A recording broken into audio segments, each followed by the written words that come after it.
Okay, there we go. Now we are recording. So, all right, back to Ohana Networking. So now what this particular session is about is we are still using the exact same idea, the number one leadership blind spot, the Ohana conversation that solves the blind spot. But today, we're talking about it in terms of networking. Now, I'm going to go ahead and not do the regular full screen. I'm just going to go ahead and keep the slides off to the side here while we chat. The Marketers Cruise backdrop. So there's this big event every year called the Marketers Cruise, and there's like 400 to 500 internet marketers, information marketers, business professionals that in some way use the internet or marketing or affiliate marketing or joint ventures. And they get together and they go on this cruise. Now, I was on the cruise ship and I had nothing to sell. So I'm still there, but I'm there in support of friends and I'm meeting new people and I'm supporting some other people that I've seen before. And so I'm just showing up. But one of the funny things for me is that in a recent meeting, it came up of, oh my gosh, you should see Scott working a room. And then someone else says, oh, heck, forget working a room. I've watched them working a ship and working an island. And I hadn't really thought about that a whole lot before because to me, it's just how I show up and it's just how I do things.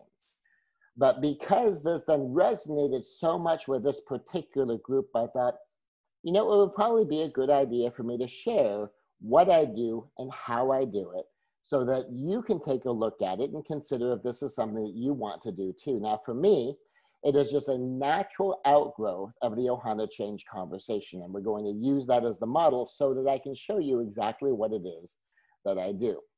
Now, the Marketers Cruise has both formal and informal networking on the ship. So there's like these actual sessions where we get together and you specifically do stuff. Then there's the meal times where there's no assigned seating, there's an assigned zone, and the encouragement is for everyone to sit at different tables on different nights so that you have a chance to meet new people. And so that's kind of, I don't know, you might call that semi-formal networking. And then they have other events that are more social, and so that's more social networking. But then there's plenty of time for very informal networking where you just run into someone and you meet with them at the pool, and there's this whole event where people just get together, where they serve 24-hour pizza and they connect and they do deals. There's also informal networking on the islands. On this particular trip, we had the Bahamas, Aruba, Grand Turk, and Curacao. And there's very little planned, but you can get together and do shore excursions with people that you've met, or just go hang out with people you've met. And plus there's more formal and informal networking. In this case, it was in Fort Lauderdale before and after. And so that's kind of a little bit of the background as to where this came up. Now, keep in mind that when I'm on the ship, I'm not networking for myself, but part of what triggered the comment is that someone knows that whether I have something to sell or not, whether I have a program to promote or not, that I connect with people and I quote unquote work the room exactly the same way. And then in working the room, there's working the room. And this is a picture from an event that I attended. And this is one of the meetings after the meetings. We went out to the Waldorf Astoria next to the Beverly Hilton afterwards. And 1, 2, 3, 4, 5, 6 of us just sort of connected, hung out, chatted, talked about stuff for a while. And I didn't know any of these people in any kind of a meaningfully personal way before I got to the event. But I had met Sydney and I had met John briefly, curiously enough, on the Marketers Cruise. Had a couple of conversations with them sort of in passing in line. So I recognized them, they recognized me, but all there was is kind of that vague emotional sense of one another. And that's actually part of what I do and how I do it. And so we'll be talking about that. So what's the mystery? It's the not working the room method of working the room. And what I mean the not working the room method of working the room is because I'm not doing anything different whether I'm selling or not. I'm not doing anything different whether I'm actively networking or not. That I approach it just the way I approach people. And so the mystery machine is really just do Ohana. So It's just the Ohana conversation applied to networking. It's the exact same thing that I train people to do, the exact same approach I train people to make when you need to make change, when you need to create accountability, or when you just need to make an agreement. We just use it when we network. So what is Ohana? For those who don't already know, Ohana is a Hawaiian word for family. I also teach it as an acronym: Oasis, Harmony, Assertiveness, Nobility, and Aloha. And we'll touch on these just a little bit more a little later on. So who I am, this is kind of a little bit of a resume dump. Martial arts grandmaster, station that took 45 years to learn. Author of that's now 47 books. In fact, let me go ahead and change that one on here. Because I see that and then I just don't go back and update it. So author of 47 books, teachers of 33 programs, a PhD, a JD, attorney, real estate, and on and on and on and on. So I've got the resume. So I've had a lot of professions and a lot of positions where I have stuff to do. Relevant to Ohana, I was born in Hawaii. My mother was born in the same hospital I was in. She grew up there. I learned Ohana from my mother as I grew up. And she built childhood Ohana for me. I built high school Ohana for me. And as for doing this in an adult life, I had the answer in my hand since 1971 when I started martial arts. I just didn't know it. I'd learned how to protect myself and others by learning an organized, systemized way of solving problems. In particular, I mean, the physical violence issues. And if ever there was anything that is just pure chaos, where you just don't know who, you don't know when, you don't know what, it's violence. And yet, we have very orderly, very disciplined, very systematic ways we train to deal with that. So the question I ask is, what if Ohana could be systemized, broken down, and taught, and that the pieces could be so well defined that we know what we mean by each piece, and that we can be so clear that we can have easy conversations about it, and that there was a way to have those conversations to solve the inevitable problems that always come up with people. And then I had a place I could field test this. I could field test it in my own martial art, in my own dojo. So I asked the what if question, and I did. And it worked.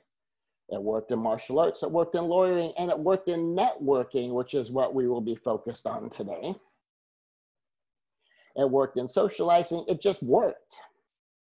And so what it is, it's the Ohana way, a systemized way to learn to build genuine connection into the DNA of your group's culture. And what really embeds it is how you navigate problems. So back to Ohana so that we understand kind of what we're doing a little bit here. So Ohana means family. O-H-A-N-A also means something. So the first O is for oasis. Oasis is to be a refreshing refuge. That means people can drop their guard around you. They don't have to be guarded about what they say. They don't have to be guarded about their opinions, that they can be themselves, and they don't have to worry about being judged, condemned. They don't have to even worry about being sold to, which is part of what makes Oasis a refreshing refuge when you're in a business environment where people are accustomed to people selling to them. Harmony is infinite diversity and infinite combinations aimed at greatness. So we have oasis, harmony, and then assertiveness. Now, assertiveness is moving forward. So there's a definable forward. If you ask someone what they're trying to accomplish, an assertive person can tell you, on purpose. And there's a double meaning in purpose. The easy one is that it is intentional, that they are doing it because they chose to do it. But the other meaning of it on purpose is that they have values they are manifesting, that they are doing something purposefully to fulfill something. And that's connected to why their forward is a forward to them. And the key part is with respect for others. And that last part is the key difference between assertiveness and aggressiveness. So assertiveness is moving forward on purpose with respect for others. Then we have nobility. So we have oasis, harmony, assertiveness, and then nobility. Nobility is to be our highest and best selves. The metaphor here is the royal knight. Royal as in a prince or princess, and knightly as in strong and courageous. And that's be our highest and best selves. Then we have aloha. Aloha is a Hawaiian word that means love. It's used for hello, it's used for goodbye, and it's used to express this concept of the aloha spirit, a connecting spirit. So ohana and aloha are closely related because aloha as love includes I want the best for you. And that's a compass heading, by the way, because I might bring something that's good, but then when I find something that's better, I want you to always have better. I want you to have what's best for you. And sometimes what's best for you will change as what is available changes, as your needs change, as maybe we solve one set of problems and now we're on to a higher level of problem. Kind of like where I show up with community building and culture building, where you might have solved the problem of scale and now you have employees. Well, now you have a new problem. Now your new problem is leadership. And as the number of your employees begins to build and you're developing a company culture, now you have a culture building problem that you didn't have when you worked by yourself. Or maybe at one point in time you had individual clients, but now you're building a sort of business where your clients are gathering in a group or a community of their own. And now that's different. And so those are things where you needed a solution that wasn't my solution because you didn't have the problem I solved. And now you're scaling to the level where now what you need is the kind of problem that I solve.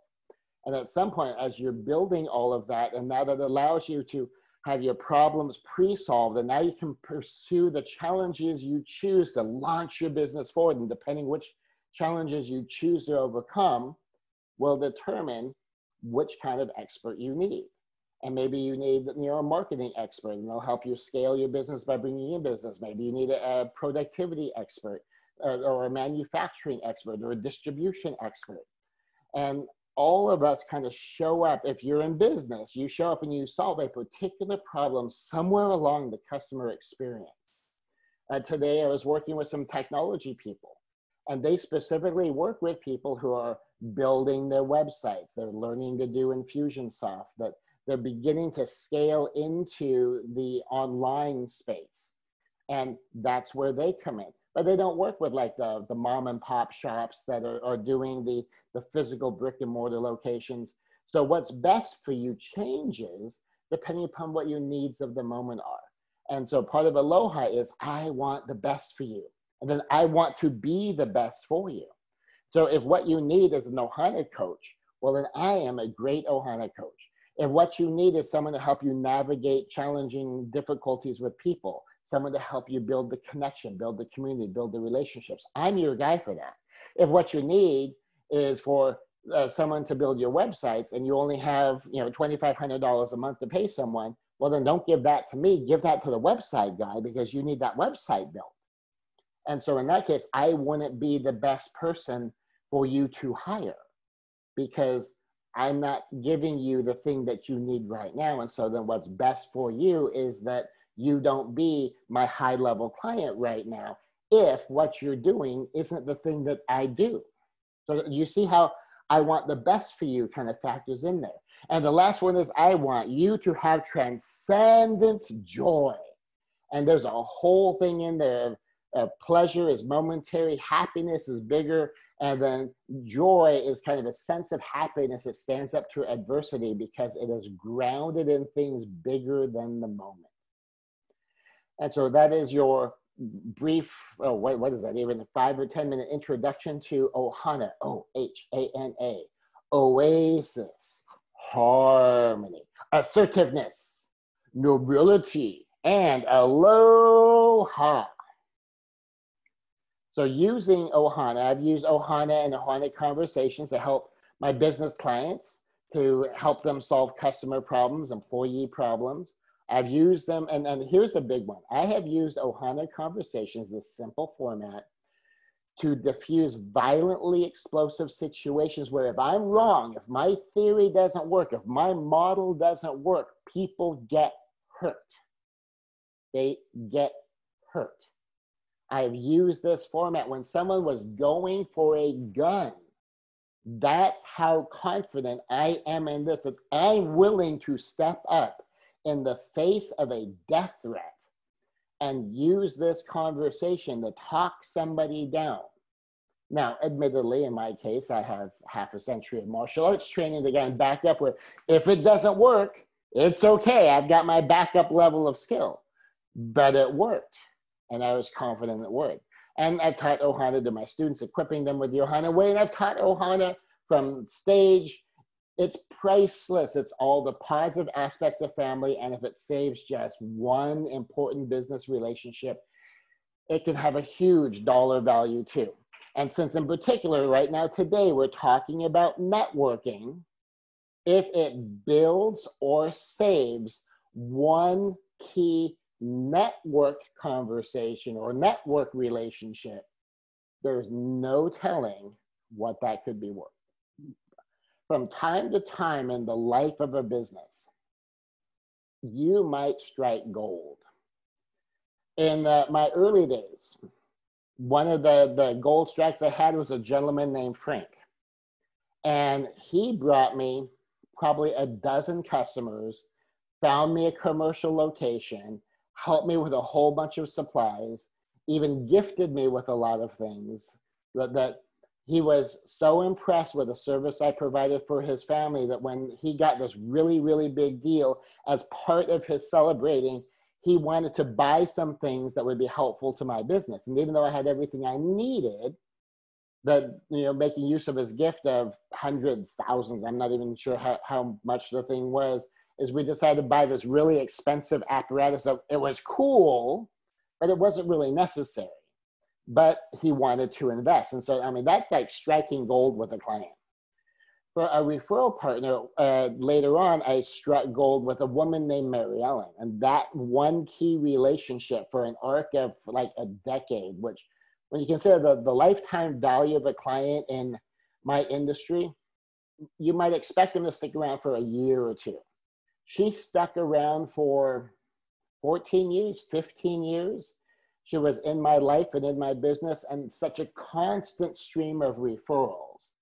And imagine if I had lost that relationship early on, like in the first 6 months and the first year, I could have lost 10 to 15 years of this constant stream of referrals. And I couldn't even tell you ultimately how many clients she was responsible for directly and indirectly, 30, 50, more than that. It's hard to even tell. And then there was a arc of time where we didn't really have any individual kind of gold mine referral partners.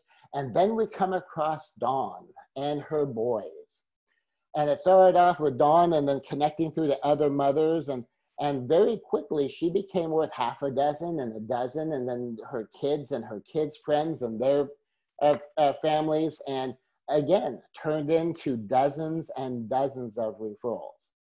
Now imagine if you lose that relationship, what is the dollar cost of losing the individual person who was the conduit through which dozens and dozens of your clients who spend thousands and thousands of dollars with you show up?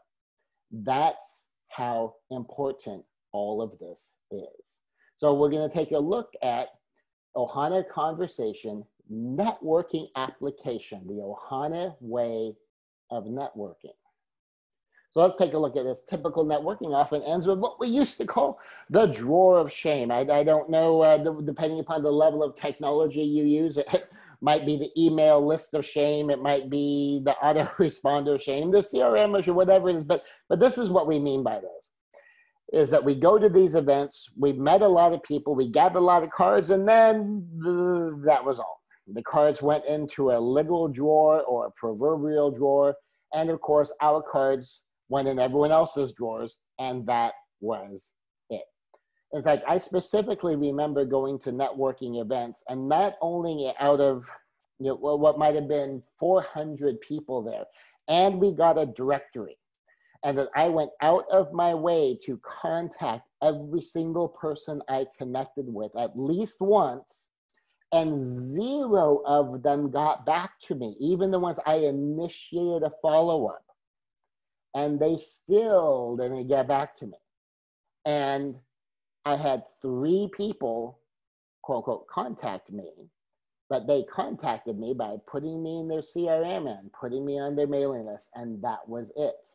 Now I'm in their funnel, which is the more aggressive networkers might do one of 2 things. It's the buy my stuff method of contact. So basically the networking event going, are you my customer? Are you my customer? Are you my customer? Are you my customer? Are you my customer?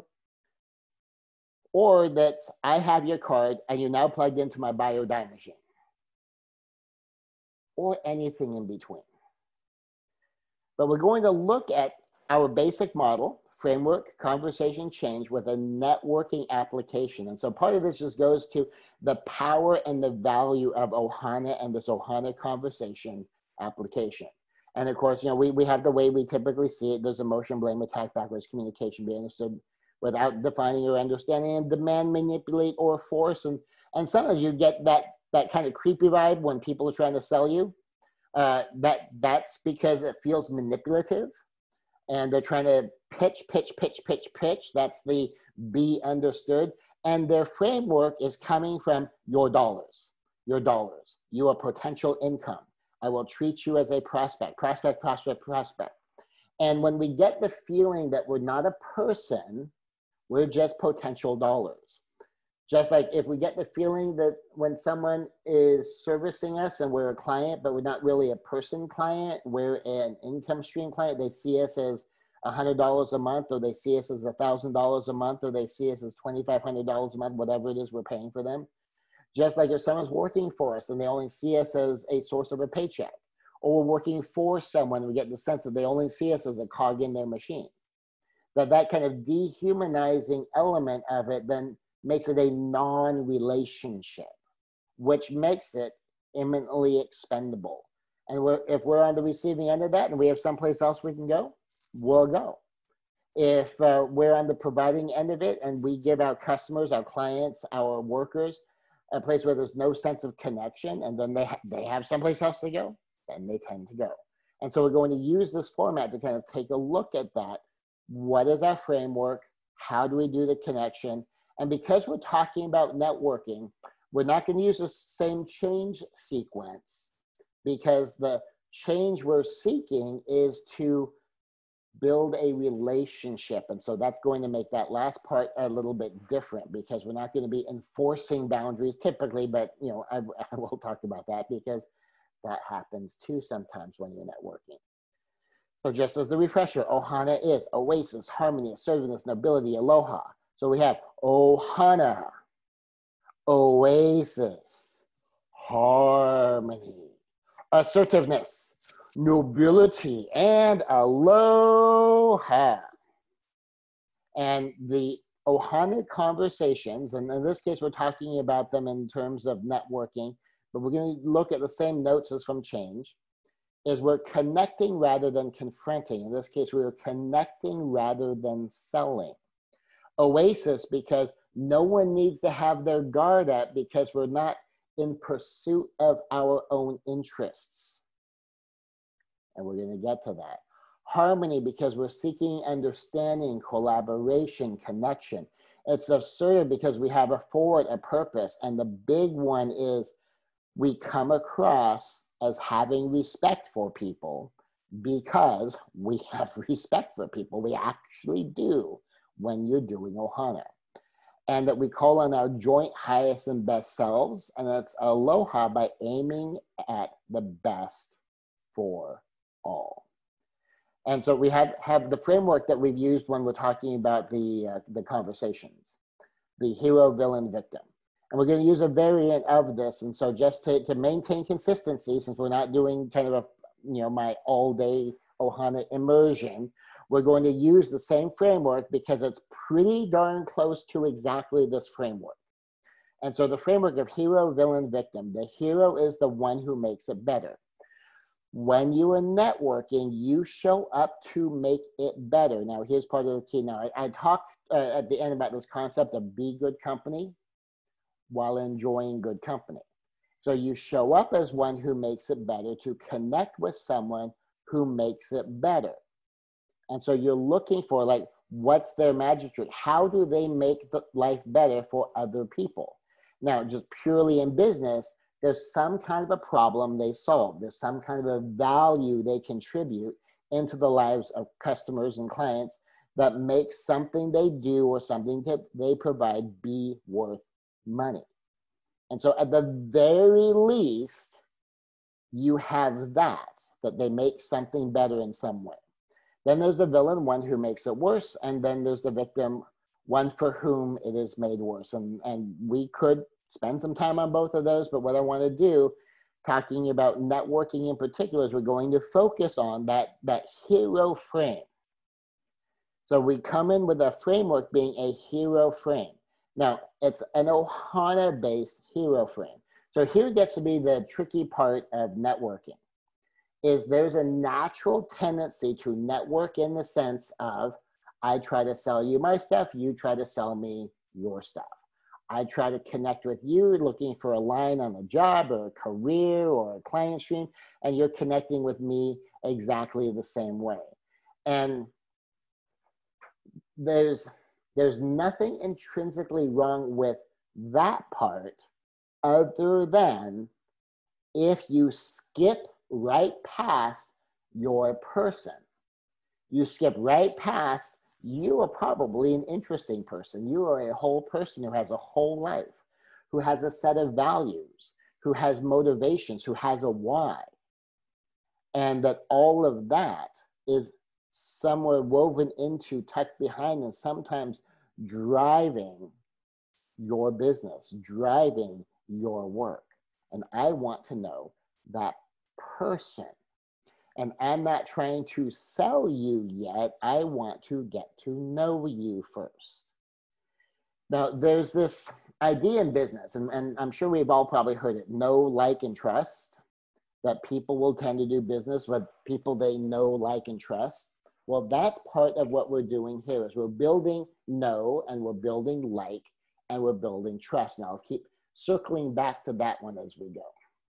So when we come into the conversation to communication, we begin networking by connecting with a person. Now, by the way, here's one of the tricks. Unless you are literally just gathering business cards or gathering emails for a list, and in particular, you have permission to do so, connect with people, because the treasure is found in individuals. And I'm going to get into why the professional networkers took note of how they watched me work a room. And in particular, they saw zero difference in how I, quote unquote, worked the room or the ship or the island, whether I had something to sell or not, because I show up with and for the people first, then business. Now, conversation is about connection. Communication is about the transfer of ideas. And so if you can connect first, and it's a genuine connection, where whether you ever do business or not, that this is a connection, this is a moment. And then the communication part of this formula is now when the transfer of the ideas regarding the business occurs. And the classic proverb, they don't care how much you know until they know how much you care. The Ohana principle is make sure they know how much you care before you ask for things to change.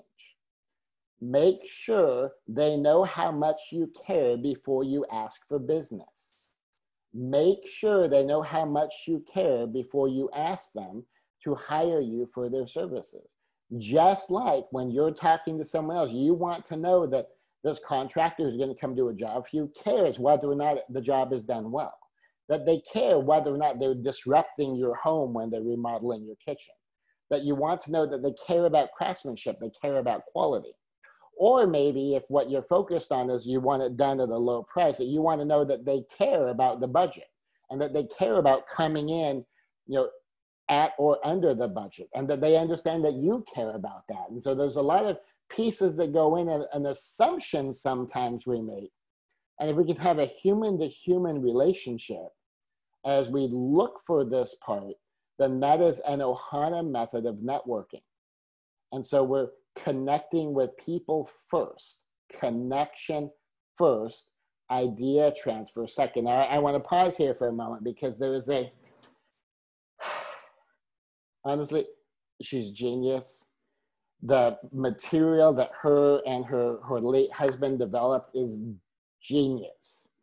And I'd heard about it on and off over the years about it. Now, here's the curious thing about this Ohana networking is I would periodically meet this woman and we connected really, really well. Now, it's not like a date kind of connection, but it's just a really friendly, professional connecting.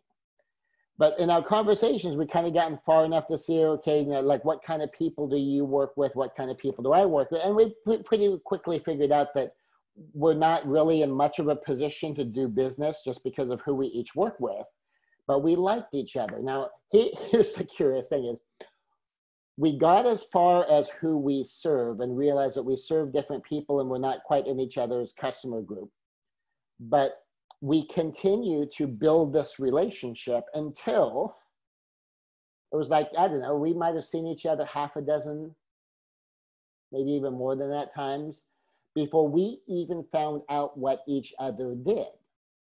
And then that was really interesting. But here's part of the key is we kind of have these passing connections, person to person. So by the time either one of us had business developed to the level where, well, maybe we could do some business together more as affiliates or partners, that we had built such a connection that we're trying to find a way to do business with each other.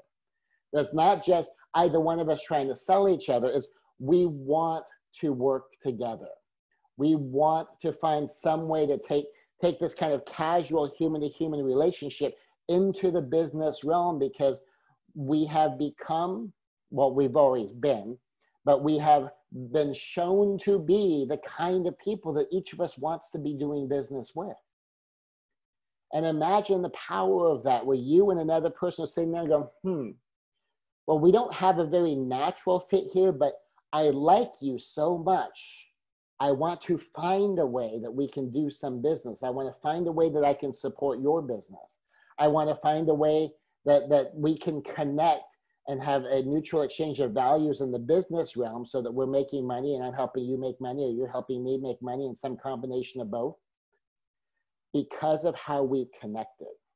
Now, here's part of where that's valuable in a networking front. What if it's getting to the point where we feel like, okay, this is really not a good way for us to do business directly, but I'm looking out for your people. And if I find anyone that could possibly use your services, I'm sending them to you. And what if that goes the other way around, where if she runs into someone and goes, okay, well, I don't really help businesses like yours, but you know who does?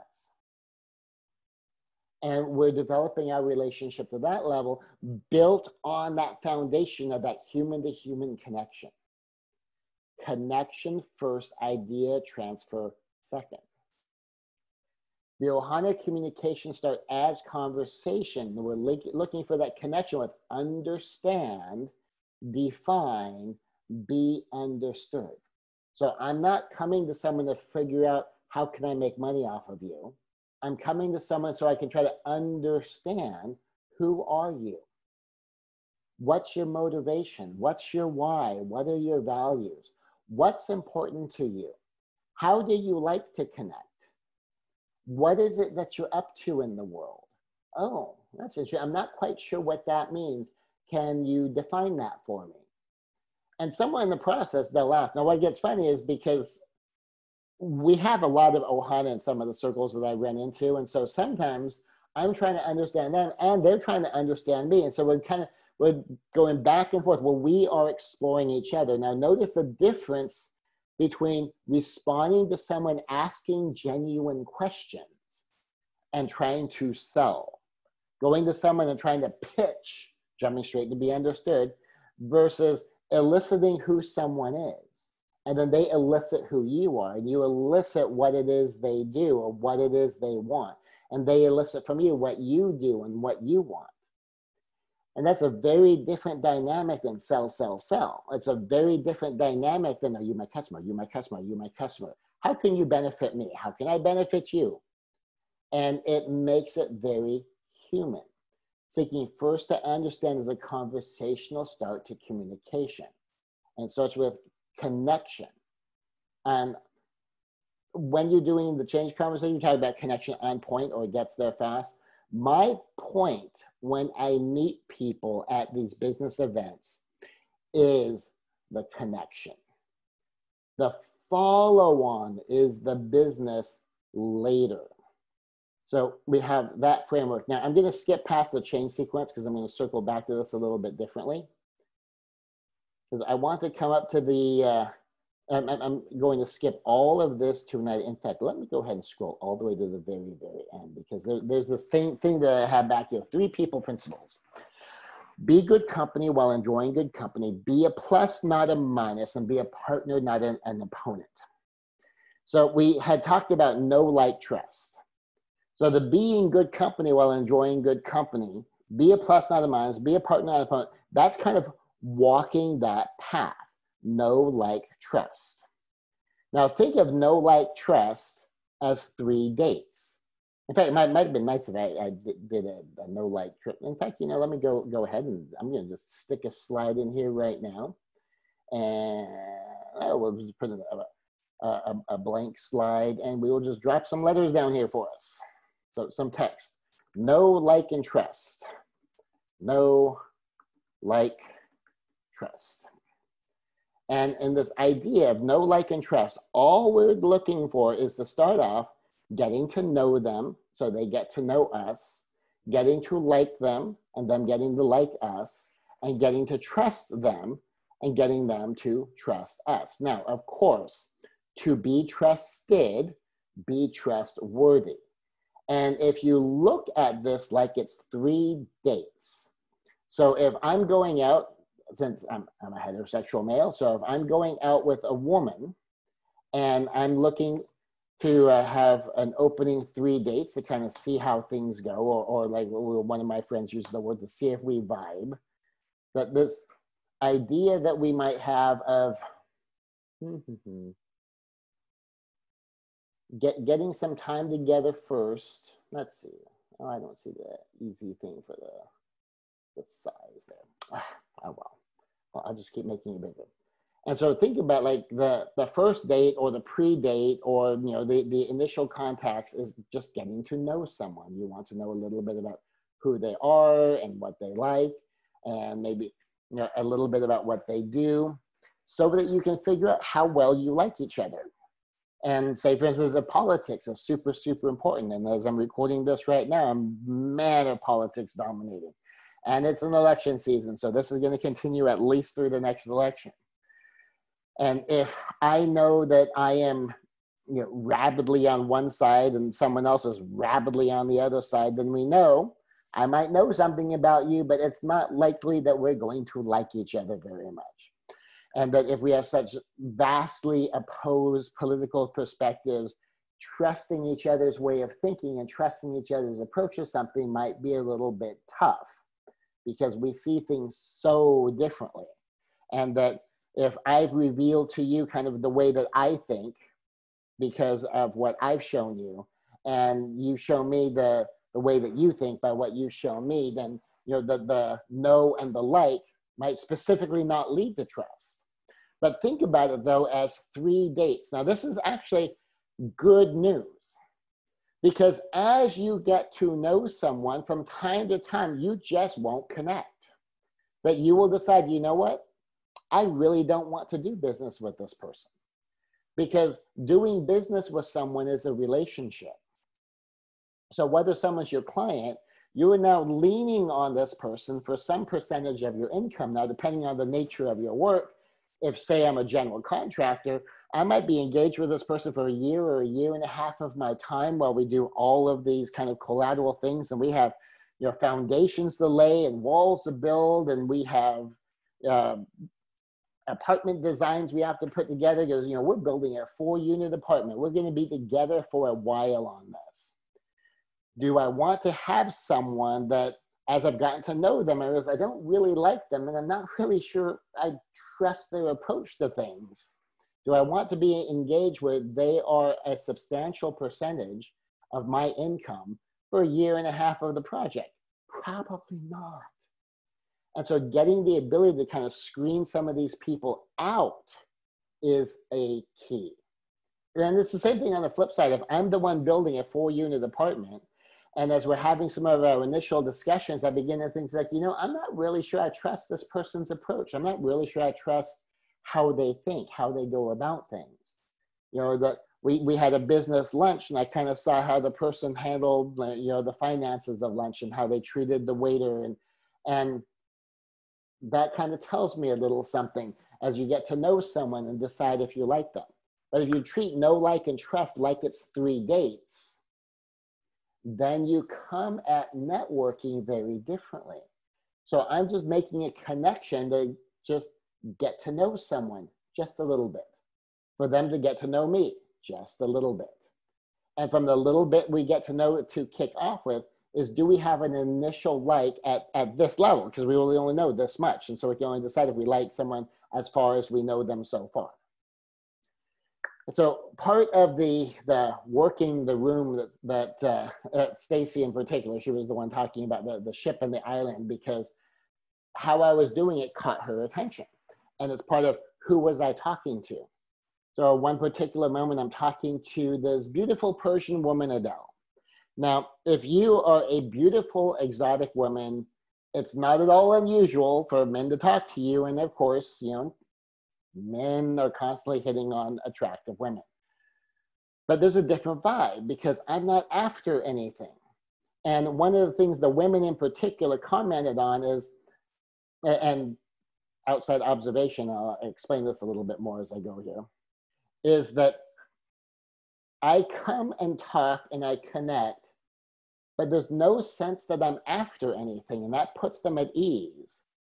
And when they drop their guard a little bit and I get a little closer and I get to know them better, there's still that sense of, he's still not after something. And then they can drop their guard more. And even to the point where then when the first woman in the group like just dropped her guard all the way and saw how honoring and respectful I was, that the others saw like, oh, well, then I don't need to be on my guard with him either. But then there was this other guy who was there. And to woman after woman, he put off the vibe of he's after something. And he's just looking for who can I get it from? And how many can I get it from? And I might walk up, and by the second or third time I've met a woman, I'm giving her a big hug and we're chit-chatting and we're having a good time, because we've determined we're touchy-feely, huggy people, and we touch and we feel and we hug. And then he would see that and go, oh, okay, well, there's someone I can touch and I can hug. And that kind of takes me 3 steps into my thing, because I've broken the touch barrier and now I have my shot. And he would show up and he'd get like, whoa, hey, guy, back off. Precisely because he put off the vibe of he's after something. And because it puts off the vibe of he's after something, because he's after something, as opposed to just let it be what it is. If an opening opens up for another step, maybe you take the next step, maybe you don't, because that's an opening. You're not probing for it and pushing for it and driving for it. Just like developing what's going to be an ongoing business relationship. It's not a push. Now, there are times people just show up and they need what you got. And I've had client meetings where, and we've gone 20 minutes from hello, I'm Scott, and they've introduced themselves, and we've been given an introduction. He's already been told about me. I've already been told about him. He already knows he needs what I do. I already know that he needs what I do, and he can afford to pay my fee.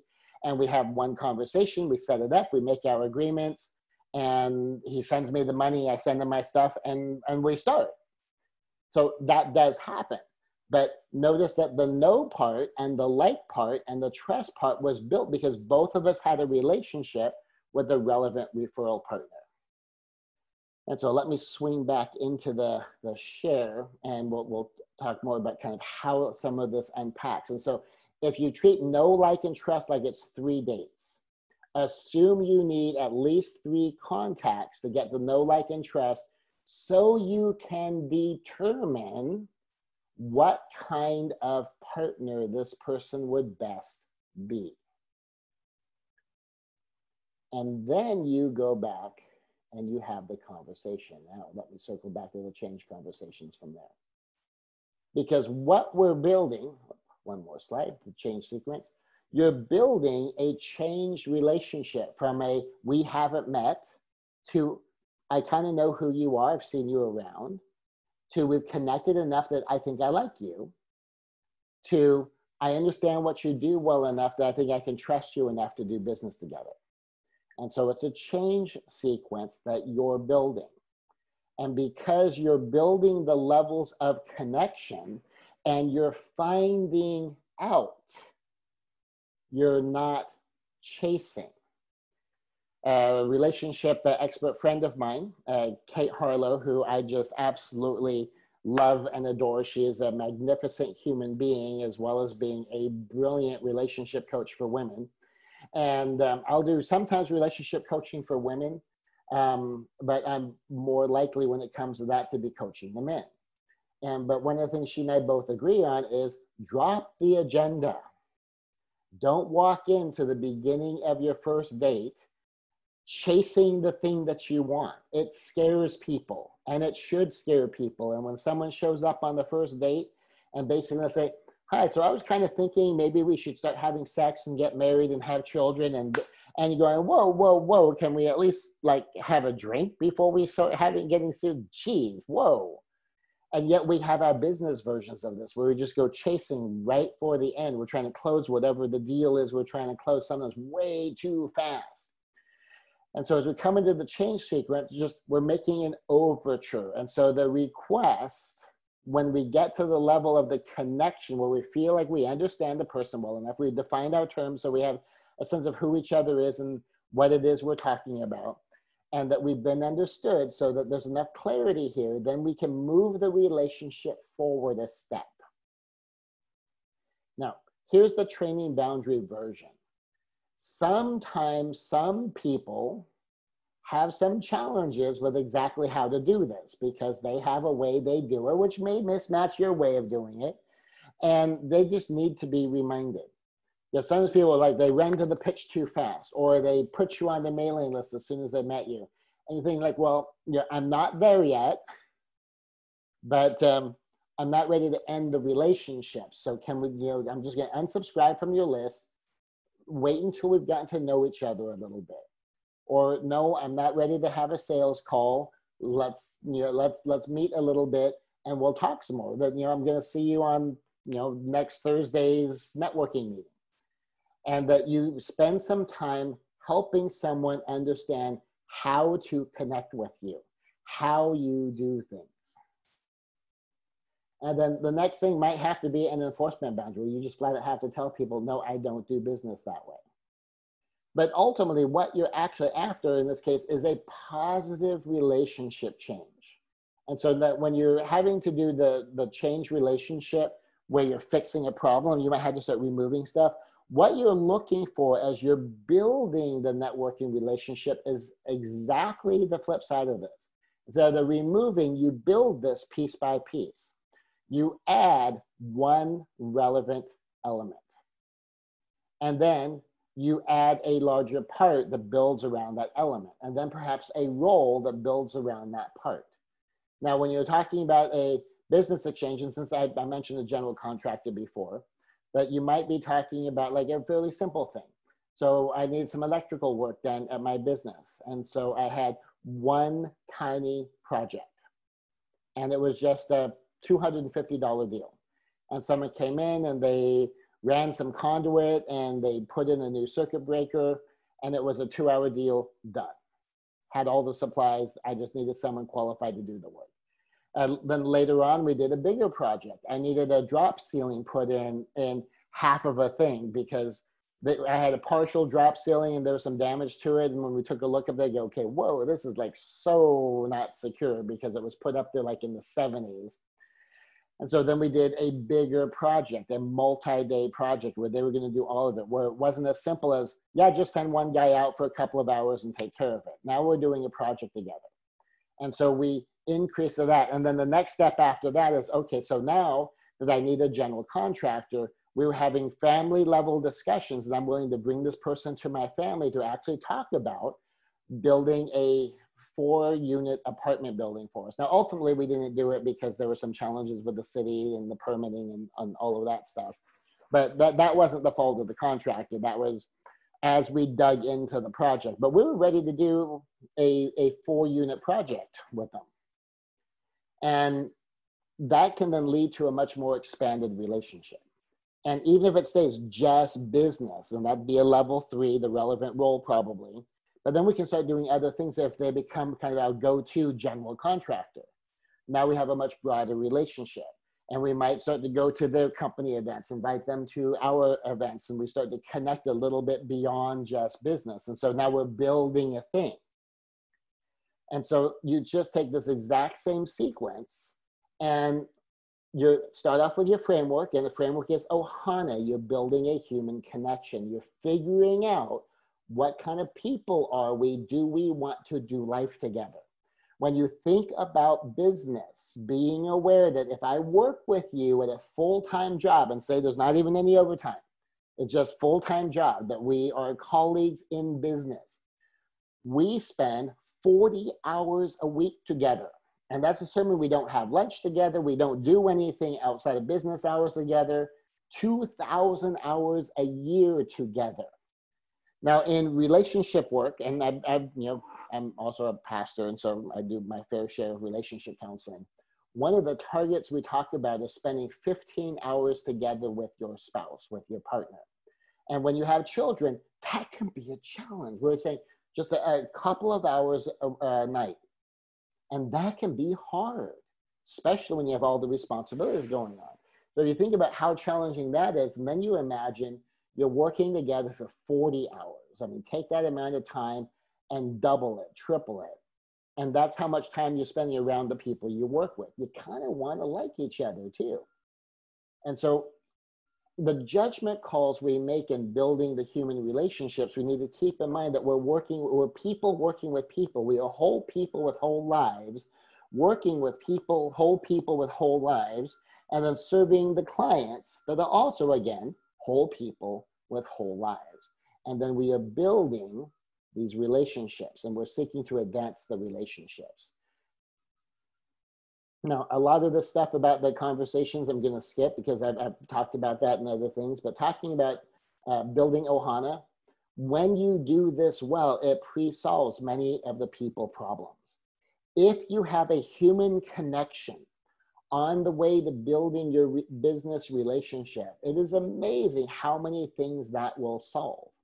Because I will tell you, when I'm working with people, and in fact, I even had, I guess, I was picking up some testimonials, and one of the people where I'm her client, I was saying like, oh, well, do you take testimonials for the people that you're the client of? And here's what it is the idea of, because you are a joy to work with, that me and there's someone else that periodically handles my accounts, like when we see your name pop up on our list, it makes us smile because we look forward to seeing you. That's not true with all of our clients. And so getting to be the Ohana client, that the people that you're their client, that you are a joy to have as a client.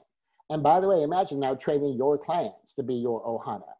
Because remember that, yeah, I'm not telling the story here, but my Ohana came to my rescue when I was out of town, and someone crashes a car into my storefront, destroys the entire storefront. It is ripped wide open, and I've got tens of thousands of dollars of stuff people could just walk in, pick up, and walk off with.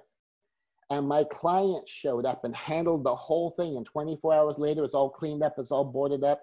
Business is going to open on Monday, even though I am still out of town on a vacation. Didn't even have to drive home.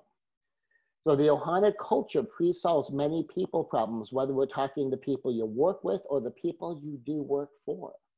And it powers relationship protecting resolution of problems. So when you have to solve a problem, It protects that. And the way you network and the people who watch you network and see like, okay, the people really are important. And actually, let me pause for a moment on that particular issue, because this is a big thing about all human interaction that so often we forget. What we do is witnessed. So when I go to these networking events, that people see how I interact with other people. So we'll go back to using me and that other gentleman, because I connect very well with the ladies. So when I go to these events that is 70% women or 80% women, that I plug in very, very smoothly. And this other gentleman who comes because there's so many women and he's kind of trolling the room, is other people see how he's interacting, and they see how other people are interacting with him. And kind of all the ladies in the room are kind of put on notice, watch out for him. And then with the way that I connect, the ladies and the gentlemen are watching me and going, hey, he seems like he's pretty cool. And in fact, there's one of the places where, you know, I connected in with a whole network, because first I met one of the ladies, and I met one of the gentlemen, and then I met his wife, and then I met actually the wife of the owner. I didn't realize it was the wife of the owner until I was chit-chatting with her. That was the beautiful Persian woman I was talking about. As I just connected with her as a person, and she realized that, he's not hitting on me. I haven't said anything about being married yet, and he's not hitting on me.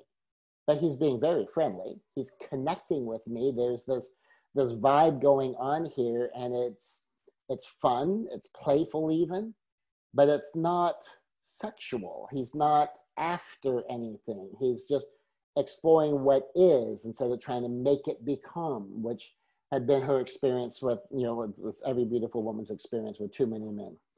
But it gets born witness, because then the other people see that happening. And when other people see that happening, they react to what they watch, not just what happens directly with them.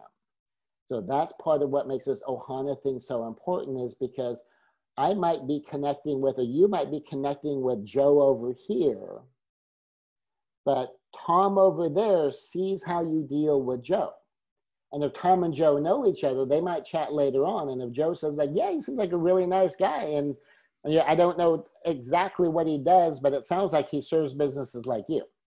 As opposed to like, he was kind of like a hard sell, and he was trying to tell me what he did, but it just, you know, I just wanted to get away from it. Well, then Tom's not talking to you either.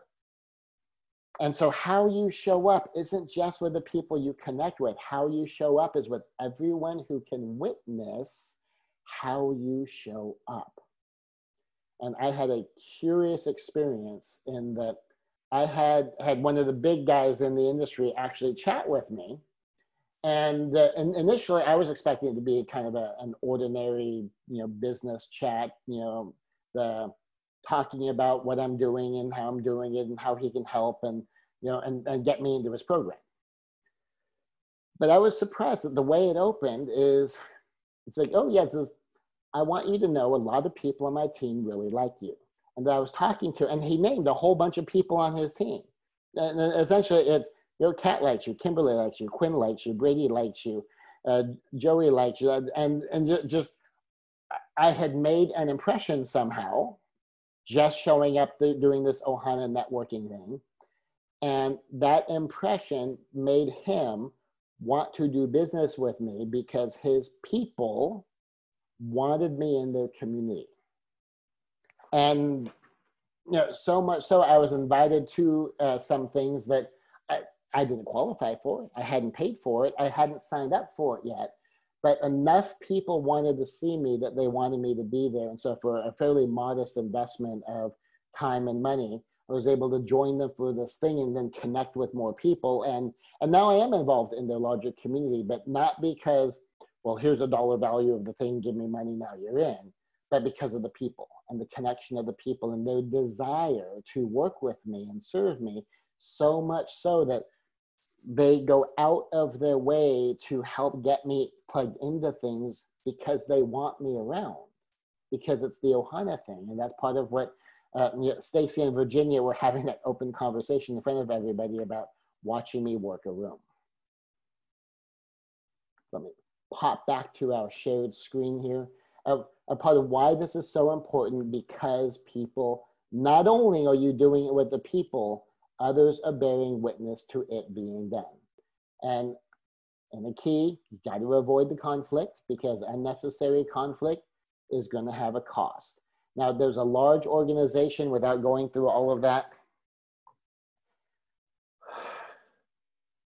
And it goes back to a woman thing in this case, that there was a gentleman who the women felt like he was being very disrespectful of them as a group by the way he was talking about the little ladies and the little women, and that even women can, and just kind of the way he turned the phrases just kind of seemed like women were an afterthought. It was like, well, the men were the businessmen, and then there's the ladies who are doing some of the business thing and trying to get started in this world. And so this isn't the 80s where women are just now being allowed in. I mean, this is a different thing.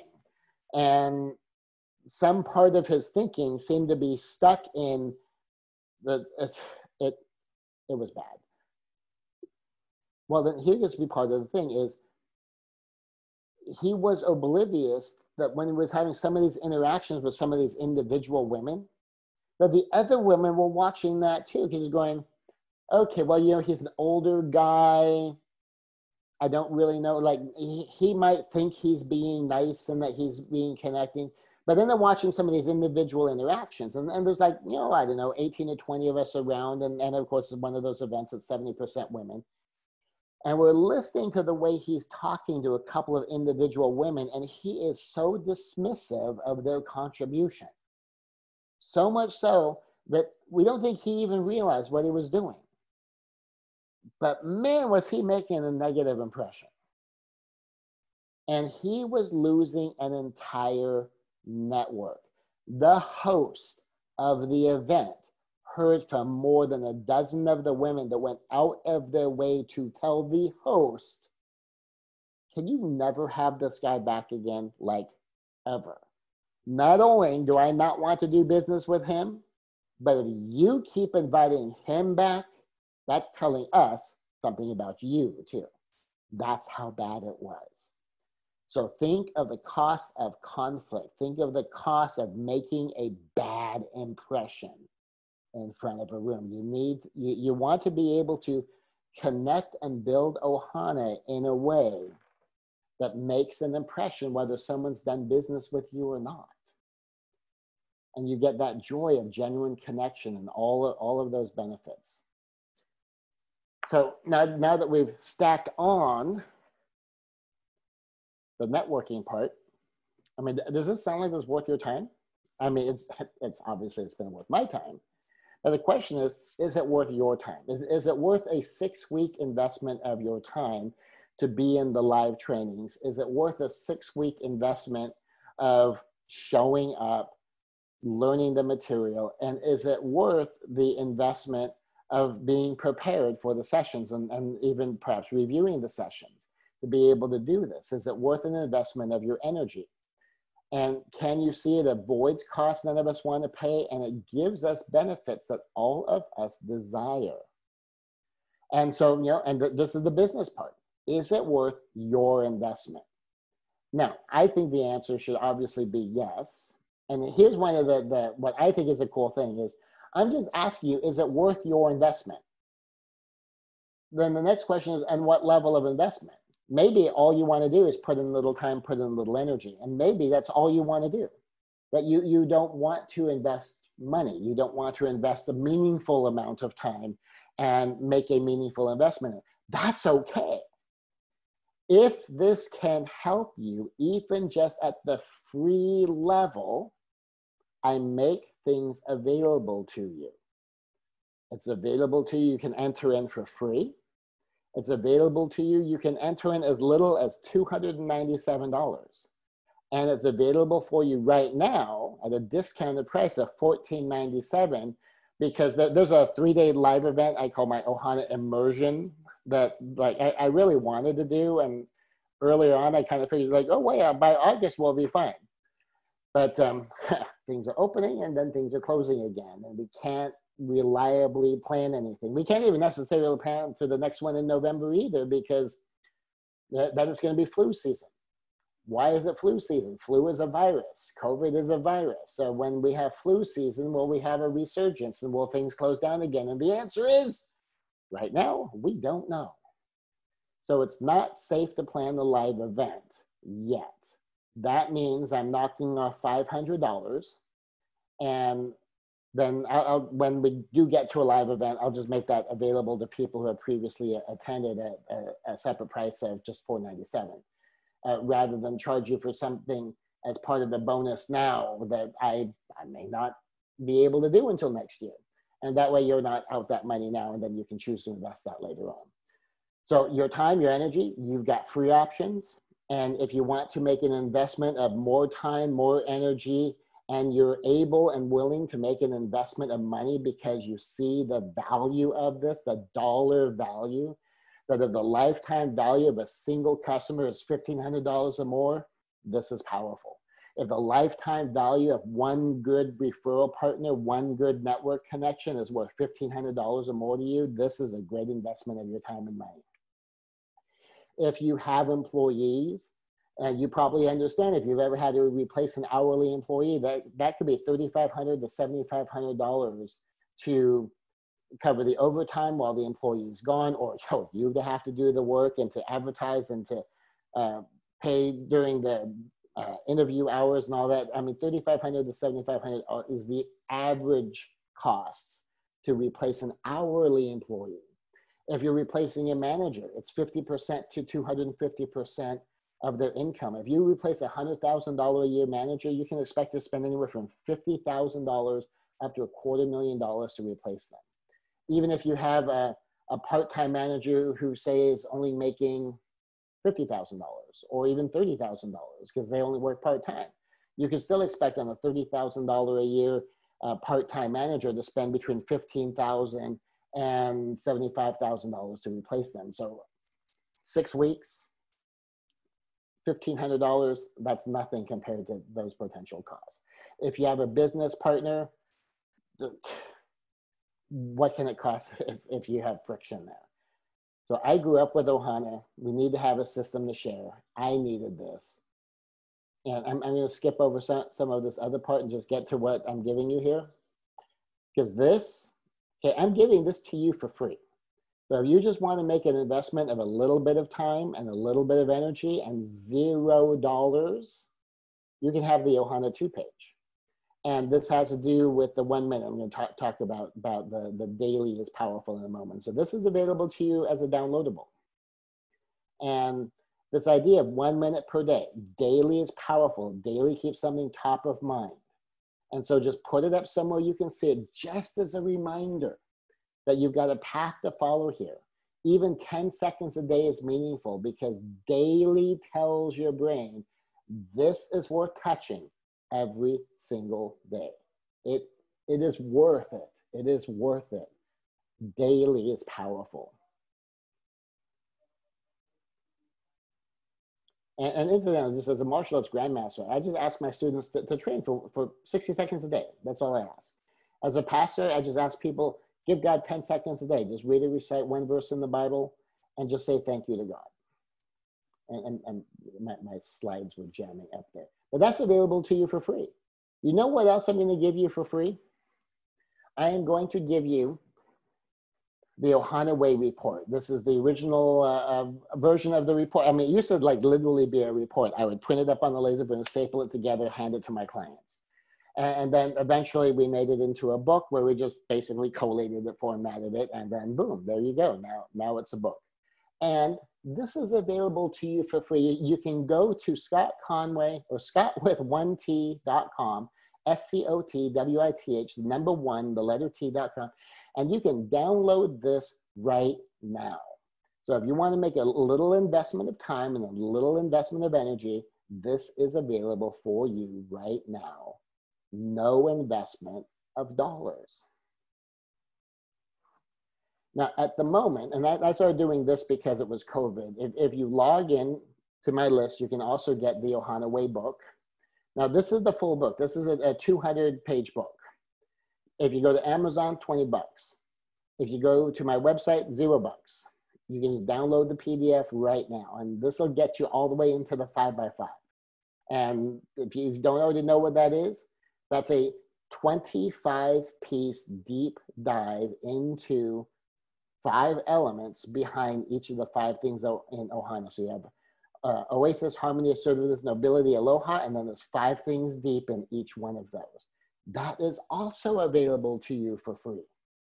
And now this one's not free because there's a workbook. So if you wanted to invest just $297, you can get the Ohana Way workbook with 6 video lessons, downloadable audios of the video. So you can put them on any audio player device, take it with you in your car if you like, complete with course handouts, in addition to all the other things. And all that is available for just $297. But then here's the big one. And admit, I'm going to kind of gloss by the triple touch technique. If you get the $297 program, I give you a deeper dive explanation of the triple touch technique. But this is what I want you to consider, because we have this coming up. This is starting on July 16th. This 6-week live online Ohana conversation training. So have you been popping into these webinars and listening to the replays on and off? And there's only been a few of them that I've not been willing to post live because I want to be able to have a blunt conversation about hot button political issues and for people to feel safe talking about things in a way that they might not feel safe if they thought it was going to be public. And so then we could kind of foment the openness of the forum. And so I didn't post that one. And in fact, that was part of the promise of it, is this one's not going to be reposted. The only people who are going to hear the discussions are the people who are there live, so that we could have something much more straightforward, because we don't have a lot of time. We could do a long form discussion where we spend like an hour or 2 on one individual issue, having there's a conversation of just 2 or 3 of us. Honestly, that's almost, in my experience, never been a problem, because we can kind of unfold things slowly. But sometimes people just want to, like, boom, just jump right into the like hard stuff. And it can kind of, sometimes I don't know what that's going to turn into. So some of those weren't public, but this one and others, I mean, you picked up about the leadership blind spot. If you picked up on Ohana Networking, if you picked up on Ohana Conversations, if you picked up on One Conversation Method, there's been a number of these that have been available for stretches of time. You have an idea kind of where this can go, how this can be used. 6-week live online Ohana conversation training. Learn and practice the pieces of the 3 Ohana conversations. And when you have those pieces, then you can take the application anywhere. You can take the application into networking, as we talked about here. You can take the application into sales. You can take the application into even building up your initial overtures as you go seeking out maybe that dream job of yours. Lots of ways to use it. And then of course you can use it in your personal relationships too. And then you get the training, you get the recordings will be available for that. There's a lot of pieces in there that a deeper dive and a more complete exploration and the practice really helps you understand that you're not going to be able to get in these quick little webinars I'm doing. So what's that worth? You've been around long enough to be able to gauge in the dollars and the cents how enormously valuable that is, especially today we're talking about networking. What is the value of one great networking client or networking connection, referral source? I talked about Mary Ellen, who sent me dozens and dozens of clients over the years. Dawn, who sent me dozens and dozens of clients over the year. Frank, that helped launch like 1/3 of our business back in the day. It was insane. And this is how you find those people, is by connecting as people, because people will do more for people they like than they will do for people they don't like. So the value of this can be priceless. I'm comfortable saying it's a $15,000 value, just in dollars and cents, but it's priceless stuff. Then you get recordings. So you want to do the whole thing? Normally I'd be $19.97 when I get to also bonus you a live event, but I can't do a live event right now. So consequently, I am dropping that down. $14.97, $1,497. So do you know the lifetime value of a client? If you have, I have some colleagues that charge $100 a month. If the lifetime value of a client is 15 months, well then that's one client for 15 months. If you can build that connection. For some of us where we might charge $500 a month or $2,500 a month, like at $2,500 a month, that is 6 months of income. Or not even 6 months, sorry, that'd be $14,000. $14.97, if you charge $500 a month, that's 3 months of income. There we go. I can do math in my head. And you begin to see the power of some of this and the dollar value of some of it. If you know it's going to cost $3,500 or $7,500 to replace a person, and this lets you not have to replace somebody, then that's valuable. And because it costs up to 50% to 250% of the annual cost of a manager, if you have a manager who works with you, there's no way that the manager works for $3,000 a year. And you can see the dollar value of this and how tiny $14.97 is considering what it can be worth to you in dollars. And then when it comes down to things like just at a personal level, what's it worth if that saves you even one really bad fight with your husband or your wife, one really bad fight with your kids? What if it can shift one of those relationships? Because it can, and it does. One of the funniest stories, and I'm going to wrap up with this as a parenting thing. And if you're considering the $14.97, just go to scottwith1t.com, SCOTWITH, the number one, the letter T.com, scottwith1t.com with one as the number, and just sign in there. You can go make this purchase. But this is one of the keys. And this was a lesson I heard from Stephen Covey. So it's a classic one. So I'm not just pulling this from my own experience. This is from his experience too. He was working with a father who kept talking to Stephen about saying, I don't understand my kid. He won't listen to me. And Stephen kept saying, can you say that again? It's like, I don't understand my kid. He won't listen to me. And he says, say that in parts. What? That he won't listen to me? It's like, and I don't understand. Like, oh. So do you understand by people listening to you? Or do you need to listen to them for you to understand? And there's this moment where the father goes, oh, because in order for me to understand you, I need to listen to you. And that's understand. I need to find out what you mean by the words that you use. So I'm not just hearing your words. I need to understand what you mean by those words. That's define. And he was skipping understand and skipping define and jumping straight to be understood and claiming, well, I don't understand him because he's not listening to me, when the obvious answer was exactly the reverse. Just getting that far with that insight. What is the dollar value to that father? $14.97? Whereas $14.97 nothing compared to the transformation in the relationship that father had with his son.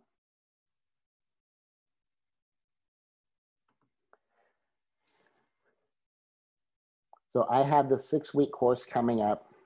It starts on July 16th. 2020.